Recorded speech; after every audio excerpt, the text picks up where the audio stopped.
ప్రకటన గ్రంథము 2వ అధ్యాయము. ఎఫెసులో ఉన్న సంఘపు దూతకు ఇలాగూ రాయము. 7 నక్షత్రములు తన కుడి చేత పట్టుకొని 7 దీపస్తంభముల మధ్య సంచరించువాడు చెప్పు సంగతులేవనగా, నీ క్రియలను, నీ కష్టమును, నీ సహనమును నేనెరుగుదును. నీవు దుష్టులను సహింపలేవనియు, అపోస్తులు కాకయే తాము అపోస్తులమని చెప్పుకొను వారిని పరీక్షించి వారు అబద్ధికులని నీవు కనుగొంటివనియు, నీవు సహనము కలిగి నా నామము నిమిత్తము భారము భరించి అలయలేదనియు నేనెరుగుదును. అయినను మొదట నీకుండిన ప్రేమను నీవు వదిలితివని నేను నీ మీద తప్పు ఒకటి మోపవలసి ఉన్నది. నీవు ఏ స్థితిలో నుండి పడితివో అది జ్ఞాపకము చేసుకొని మారు మనసు పొంది ఆ మొదటి క్రియలను చేయుము. అట్లు చేసి నీవు మారు మనసు పొందితేనే సరి. లేని ఎడల నేను నీ యొద్దకు వచ్చి నీ దీపస్తంభమును దాని చోటు నుండి తీసివేతును.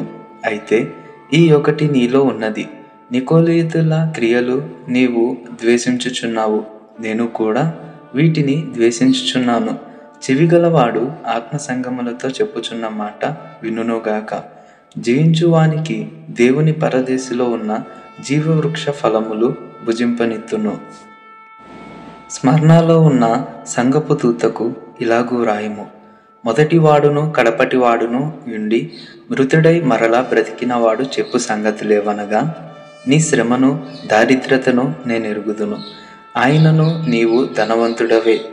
తాము యూదులమని చెప్పుకొనుచు యూదులు కాక సాతాను సమాజపు వారి వలన నీకు కలుగు దూషణ నేనెరుగుదును. నీవు పొందబోవు శ్రమలకు భయపడకుము. ఇదిగో, మీరు శోధింపబడినట్లు అపవాది అనగా సైతాను మీలో కొందరిని చెరలో వేయింపబోచున్నాడు. 10 దినములు శ్రమ కలుగును. మరణము వరకు అనగా ప్రాణాపాయము వచ్చినా నమ్మకముగా ఉండుము. నేను నీకు జీవ కిరీటం ఇచ్చేదను. సంగములతో ఆత్మ చెప్పుచున్న మాట చెవిగలవాడు వినుగాక. జీవించువాడు రెండవ మరణము వలన ఏ హానియు చెందడు. పెర్గములో ఉన్న సంఘపు దూతకు ఇలాగూ రాయము. వాడి అయిన 2 అంచులు గల ఖడ్గము గలవాడు చెప్పు సంగతులేవనగా, సాతాను సింహాసనమున్న స్థలములో నీవు కాపురమున్నావని నేనెరుగుదును. మరియు సాతాను కాపురమున్న ఆ స్థలములో నాయందు విశ్వాసి అయి ఉండి నన్ను గూర్చి సాక్షి అయిన అంతిప యనువాడు మీ మధ్యను చంపబడిన దినములలో నీవు నా నామము గట్టిగా చేపట్టి నాయందలి విశ్వాసమును విసర్జింపలేదని నేనెరుగుదును. అయినను నేను నీ మీద కొన్ని తప్పిదములు మోపవలసి ఉన్నది. అవేవనగా, విగ్రహములకు బలిచ్చిన వాటిని తినునట్లును, జారత్వము చేయునట్లును ఇశ్రాయేలీయులకు ఉరి ఎడ్డుమని బాలాకునకు నేర్పిన బిలాము బోధను అనుసరించువారు నీలో ఉన్నారు. అటువలనే నికోలయితుల బోధ ననుసరించు వారును నీలో ఉన్నారు. కావున మారు మనసు పొందుము. లేని ఎడల నేను నీ యొద్దకు త్వరగా వచ్చి నా నోట నుండి వచ్చు ఖడ్గము చేత వీరితో యుద్ధము చేసేదను. సంగములతో ఆత్మ చెప్పుచున్న మాట చెవిగలవాడు వినుగాక.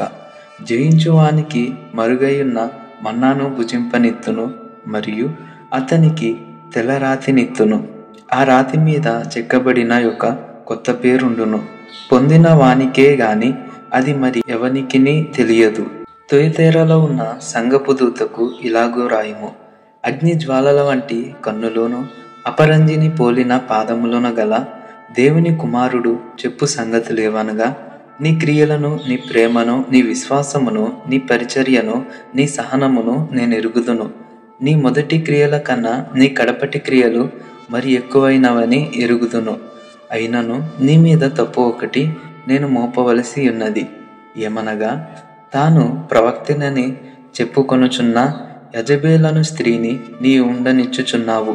జారత్వము చేయుటకును విగ్రహములకు బలిచ్చిన వాటిని తినుటకును అది నా దాసులకు బోధించుచు వారిని మోసపరచుచున్నది.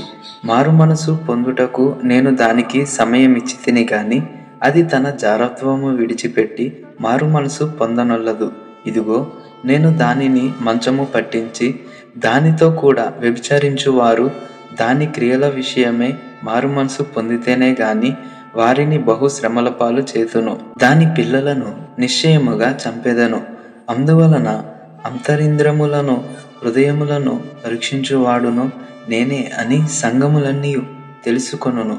మరియు మీలో ప్రతివానికి వాని వాని క్రియల చొప్పున ప్రతిఫలము ఇచ్చెదను. అయితే తుయతెరలో కడమవారినైన మీతో అనగా ఈ బోధను అంగీకరింపక సాతాను యొక్క గూఢమైన సంగతులను అనగా సాతాను యొక్క లోతైన వాటిని ఎరుగమని చెప్పుకొను వారందరితో నేను చెప్పుచున్నదేమనగా మీ పైని మరి ఏ భారమును పెట్టను. నేను వచ్చు వరకు మీకు కలిగి ఉన్న దానిని గట్టిగా పట్టుకొనుడి. నేను నా తండ్రి వలన అధికారము పొందినట్టు జయించుచు అంతము వరకు నా క్రియలు జాగ్రత్తగా చెయ్యువానికి అనగా గైకొనువానికి జనుల మీద అధికారము ఇచ్చెదను. అతడు ఇనుపదండముతో వారిని ఏలును. వారు కుమ్మరి వాని పాత్రల వలె పగలగొట్టబడుదురు. మరియు అతనికి వేకువ చుక్కను ఇచ్చేదను. సంగములతో ఆత్మ చెప్పుచున్న మాట చెవిగలవాడు వినుగాక. ఆమెన్.